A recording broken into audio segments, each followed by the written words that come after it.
Is Rajesh Sharma. ప్రభుత్వాలు తీసుకునే కొన్ని నిర్ణయాలు ప్రజలకు ఉపయోగపడే రకంగా ఉంటాయి.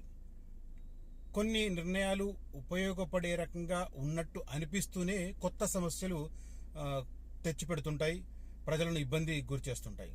ఎగ్జాక్ట్గా ఇప్పుడు తెలంగాణ రాష్ట్రంలో అదే జరుగుతుంది. ఇది భూ సంబంధిత విషయం కాబట్టి నేను దాని మీద వీడియో చేయాలనే ఉద్దేశంతో చేస్తున్నాను.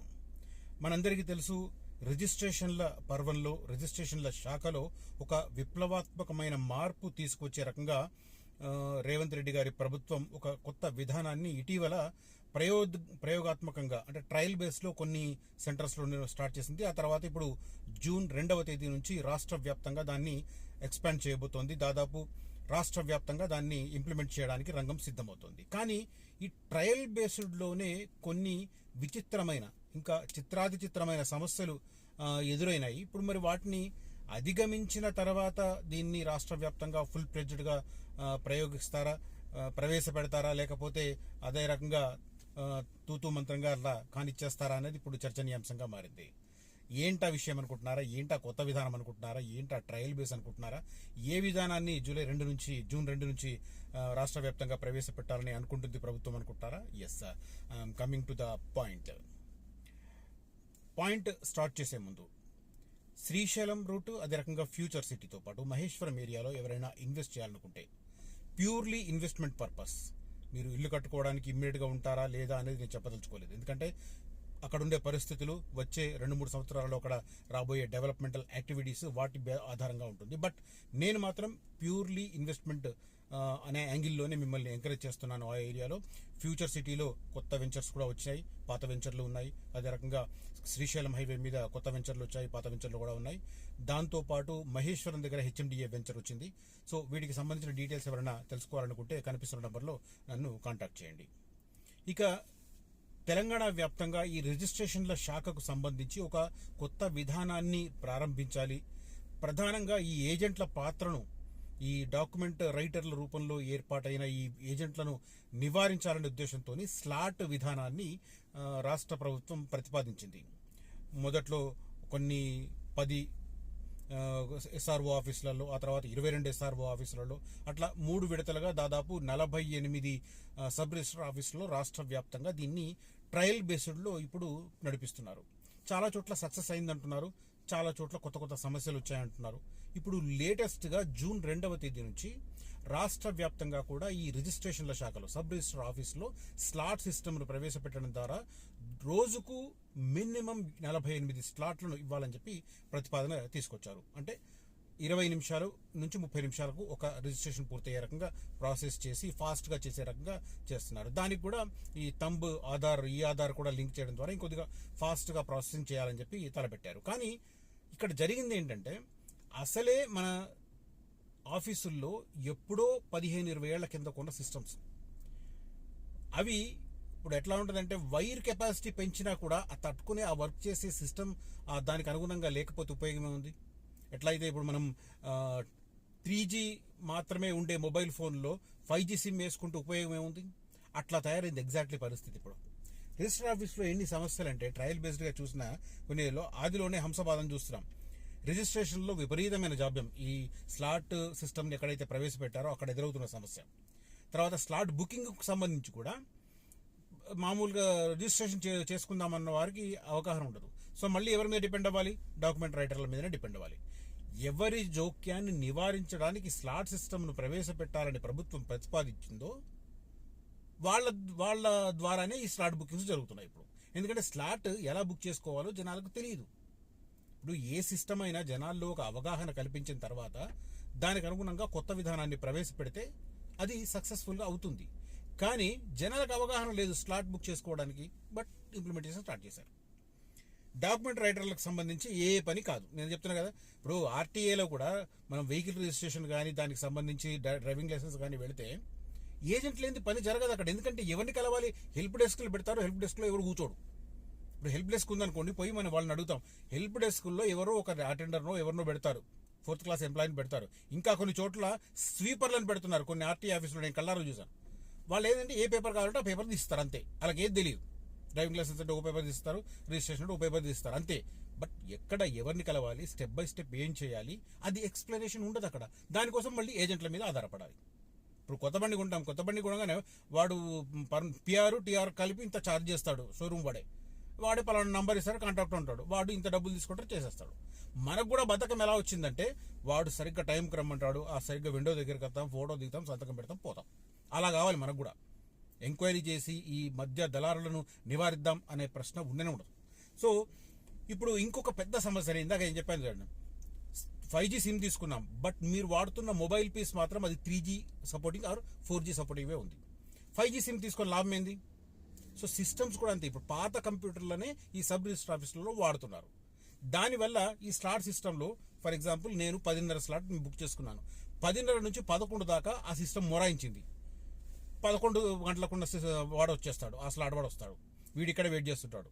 అది అలాగే ఇంకో గంట సేపు మొరాయించింది అనుకో, 4 తయారవుతారు. ఎవరిది కంప్లీట్ చేయాలి? తిట్టుకుంటారు, సిబ్బందిని తిడతారు. ఇలాంటి పరిస్థితి ప్రతి చోట అయితే కనిపిస్తుంటుంది. ఈ మధ్య నేను రిజిస్టర్ ఆఫీసులో ఎక్కువ టైం స్పెండ్ చేస్తున్నాను, దానివల్ల ఈ ప్రాక్టికల్ ఇష్యూస్ చాలా కనబడుతున్నాయి. కొత్త స్లాట్ అమల్లోకి తీసుకొచ్చిన తర్వాత రిజిస్ట్రేషన్ కార్యాలయాల్లో సౌకర్యాలు కల్పించలేదు. 90% పాత కంప్యూటర్లే ఉన్నాయి, అవి మొరాయిస్తున్నాయి. యూపీఎస్ బ్యాకప్ లేదు, కీబోర్డులు మౌసులు పనిచేయడం లేదు, అధికారులు సిబ్బంది నెత్తి బాదుకుంటున్నారు. సర్వర్ డౌన్, మధ్య మధ్యలో ఇది ఒక కొసమెరపు అనమాట. సర్వర్ డౌన్ అంటుంది, ఏం చేయలేరు, వాడు చేసి తీసుకుని లాగుంటాడు, సర్వర్ డౌన్ సార్ అంటాడు. అది ఎప్పటికీ ఆన్ అవుతుందో తెలియదు. రిజిస్ట్రేషన్ కార్యాలయంలో పూర్తి స్థాయి సిబ్బంది చాలా చోట్ల లేదు, ఇది ఒక ప్రాబ్లం. మళ్ళీ మొన్న నేను ఒక SRO ఆఫీస్లో దాదాపు ఒక 3-4 రిజిస్ట్రేషన్లు ఉంటే మొత్తం డే అంతా గడపాల్సి వచ్చేది. వాళ్ళు వర్కింగ్ లంచ్ చేస్తుంటారు. ఒక పర్సన్ సరిగ్గా 1:30 కాగానే లంచ్ పేరిట వెళ్ళిపోయాడు. ఇవి తీసుకుంటారు కదా, తంబు ఇంప్రెషన్ తీసుకునే ఫోటోలు తీసుకునేవాళ్ళు. అతను ఫస్ట్ అతను వెళ్ళాడు, జస్ట్ 20-25 నిమిషాల్లో వచ్చేసాడు, well and good. Second person వెళ్ళాడు, 1:20 నిమిషాలు పోయాడు. అంటే అది ఎట్లా ఉంటుందంటే వాళ్ళ బిహేవియర్ అంతే. అది కొంత అధికార యంత్రాంగంలో కొంత అది ఉంటుంది అంతే. వాళ్ళు క్వశ్చన్ చేయరు. ఇక వాడిని క్వశ్చన్ చేస్తే వాడు ఇది లేదు అది లేదు అని చెప్పి ఇంకొన్ని కొర్రీలు పెట్టి ఆ రిజిస్ట్రేషన్కి డిలే చేస్తాడు. ఆ భయంతో ఎవరు నోరు మీద పరు. సో రిజిస్ట్రేషన్లో పూర్తి స్థాయి సిబ్బంది లేదు. కొన్ని చోట్ల ఏం చేస్తున్నారంటే ఎక్కువ రిజిస్ట్రేషన్ అవుతున్నాయని చెప్పి రెండో సబ్ రిజిస్టర్ ఆఫీసర్ కూడా అపాయింట్ చేస్తున్నారు. ఇవి ఎట్లాగో నడుస్తున్నాయి. తర్వాత స్లాట్ బుకింగ్ చేసుకునే ప్రక్రియపై ప్రజల్లో అవగాహన ఏర్పాటు చేయలేదు. స్లాట్ బుకింగ్ చేసుకునే కారణానికి మళ్ళీ ఖచ్చితంగా వాడిని అప్రూవ్ అవ్వాలి. ఇంకా లోతుకి వెళ్తే ఉంటాయి కొన్ని.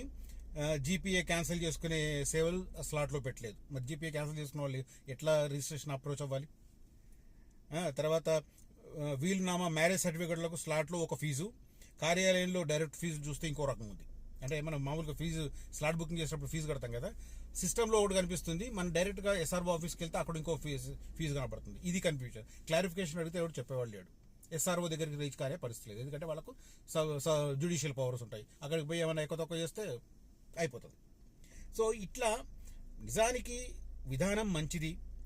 కొత్త విధానాలు తీసుకురావడం, ప్రజలకు సౌకర్యవంతంగా తీసుకురావడం అనేది ఖచ్చితంగా మంచిదే. కానీ ఈ ప్రారంభంలో ఎదురయ్యే ఈ సమస్యలు ఏవైతే ఉంటాయో ఆ సమస్యలను అంచనా వేసి ఆ సమస్యలను నివారించడానికి ఒక వర్క్షాప్ లాంటిది కండక్ట్ చేసి సిబ్బందికి ప్రాపర్ ట్రైనింగ్ ఇచ్చి అవసరమైతే దానికి అనుగుణంగా పరికరాలను, అంటే కంప్యూటర్ లాంటి పరికరాలను అప్గ్రేడ్ చేసి కొత్త సిస్టమ్స్ ఇచ్చి, మొన్న ఒకతను నా వీడియో మీద కామెంట్ చేశాడు, అసలు కోట్ల రూపాయలు టర్న్ ఓవర్ అయ్యి కోట్ల రూపాయలు ప్రభుత్వానికి ఆర్జించి పెట్టే రిజిస్ట్రేషన్ల కార్యాలయాలు పరమాధ్వానంగా ఉంటాయి. నాకైతే కొన్ని కార్యాలయాలు చూస్తే ఇట్లా అవుతుంది. జనగామ సబ్ రిజిస్టర్ ఆఫీస్లో వెళ్ళి చూడండి, దాని ముందు కోట్ల టర్న్ ఓవర్ అవుతుంటాయి. అన్ని ఇన్నోవాలు, బెంజులు అవి కనపడుతుంటాయి. ఆ కార్యాలయానికి వాళ్ళు వచ్చి చూస్తే మాత్రం ఆ ఉక్కపోతో చచ్చిపోవాలి. ఇబ్రాహీంపట్నం ఆఫీస్ అంతే. ఎట్లా ప్రభుత్వం అసలు మంచి కార్యాలయాన్ని కట్టొచ్చు. మల్కాజ్గిరిలో SRO ఆఫీస్ ఉంటుంది, ఎంత బాగుంటుంది, చాలా బాగుంటుంది. అట్లాంటి కార్యాలయాలు కట్టాలి కదా. ఆదాయం బీభత్సంగా వస్తున్నది. రిజిస్టర్ భూముల విక్రయాలు వాటి ద్వారా ప్రభుత్వానికి ఆదాయం, సెకండ్ ఆదాయం వచ్చేది. ఎక్సైజ్ తర్వాత వచ్చేవి. సరే ఎట్లాగో ఆ వైన్స్ల వ్యవస్థను, ఆ జనతా బార్ వ్యవస్థను, ఆ బెల్ట్ షాప్ల వ్యవస్థను మార్చలేరు. సరే అది తాగుబోతులకు సంబంధించిన విషయాలు పక్కన పెడదాం.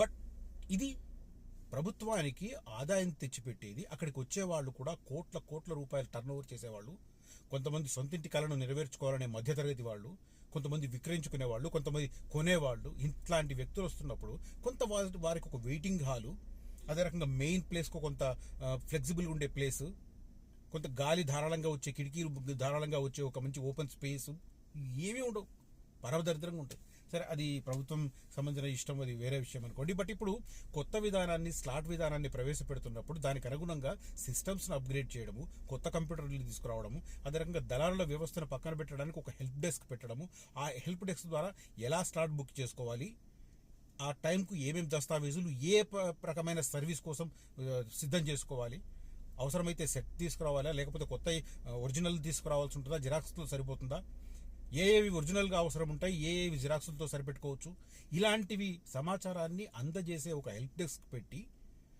సిస్టమ్స్ అప్గ్రేడ్ చేసి నిరంతరాయంగా పవర్ సప్లై, నిరంతరాయంగా బ్యాకప్, నిరంతరాయంగా సర్వర్ డౌన్ లాంటి సమస్యలు రాకుండా ఉండే సిస్టమ్ తీసుకొచ్చి అప్పుడు ఈ స్లాట్ సిస్టమ్ రాష్ట్ర వ్యాప్తంగా ప్రవేశపెడితే ఖచ్చితంగా సక్సెస్ అవుతుంది, ప్రజలకు ఉపయోగపడుతుంది.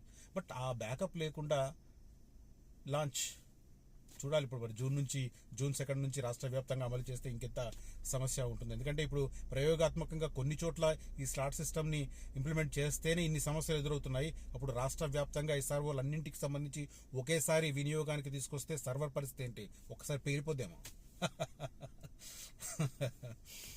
సో అది ఈ సిస్టమ్కి సంబంధించి ప్రభుత్వం ఇంకా బ్యాకప్ చేయాల్సిన అవసరం ఉంది అని అనిపించింది.